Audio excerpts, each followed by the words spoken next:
Thanks for joining us today. I'm Cody Holmyoke. We begin with an international issue making local headlines as of late: human trafficking. It's something law enforcement agencies across the country and here at home are working to combat every day. It's important to point out this note from the Department of Justice: there is no single profile of a trafficking victim. They can be anyone of any age, race, religion, or citizenship status, though the vulnerable seem to be targeted the most for involuntary servitude or the commercial sex trade. And look at this. Nationwide last year, Homeland Security investigators rescued or identified nearly 1,200 child exploitation victims.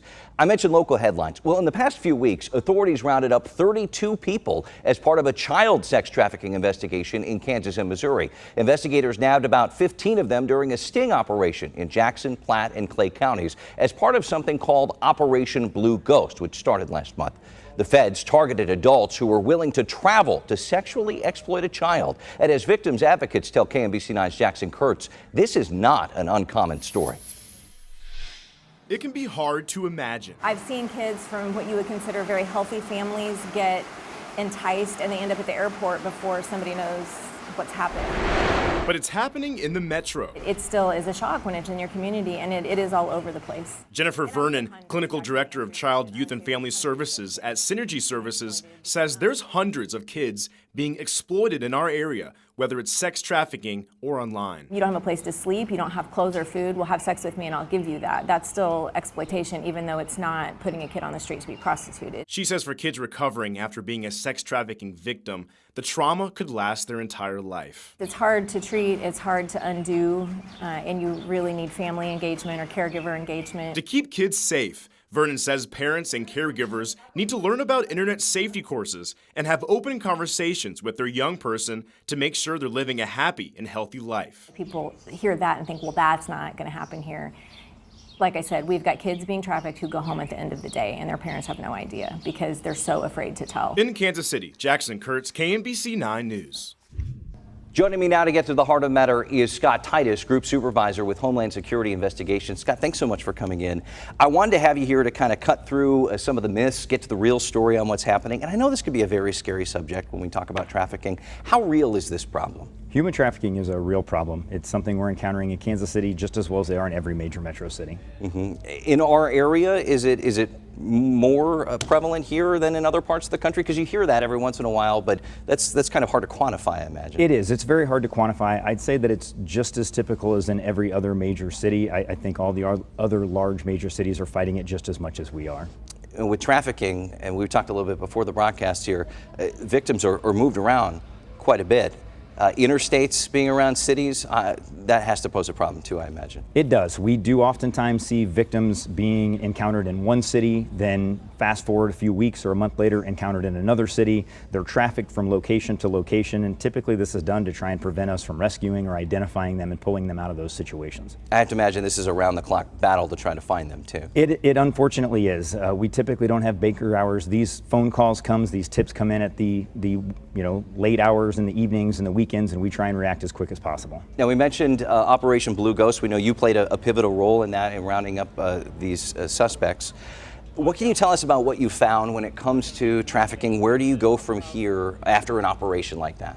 So Operation Blue Ghost was a very successful operation that was conducted not only by Homeland Security Investigations, but numerous state and local partners around the area. What we found is that the traffickers are using online tools and social media platforms to target their victims far more than they ever have in the past. With that being said, we as law enforcement officers have to become more involved in targeting and chasing those individuals online. After a large-scale operation like that, we are very bogged down by all the court processes and whatnot, so we have to go through the systems of that. Everybody is entitled to their day in court. But we don't stop. Just because that operation happened, we have a group of individuals that are back in the office the following Monday, right back to work, right back at it. You mentioned social media, and I think that's important that we talk about a lot of these social media posts, myths, misconceptions, conspiracies, you could say, in some cases. Does that get in the way of the real work you and your fellow law enforcement officers are doing? How do you combat that? It can. Oftentimes we unfortunately come across these myths or statements or statistics that are misnomers. We try not to get terribly wrapped up in it. Our job is the same regardless. We constantly push forward. We try and push through what may be myths, what may be fake, and stay focused on what is real.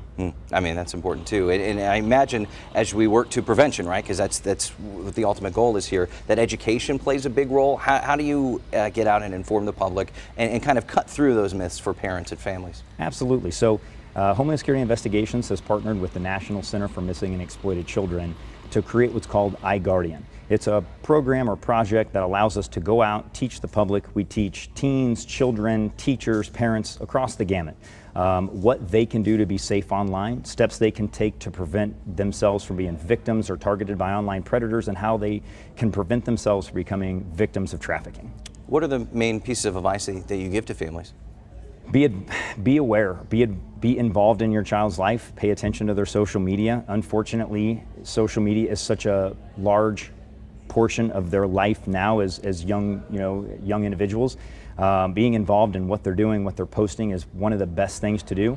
But just be involved. If you see something, say something. Don't be afraid to ask questions and contact the law enforcement if you need to. Sure. And when you mentioned social media with these perpetrators, I mean, it's a very different time now because almost every kid has a social media account or a cell phone.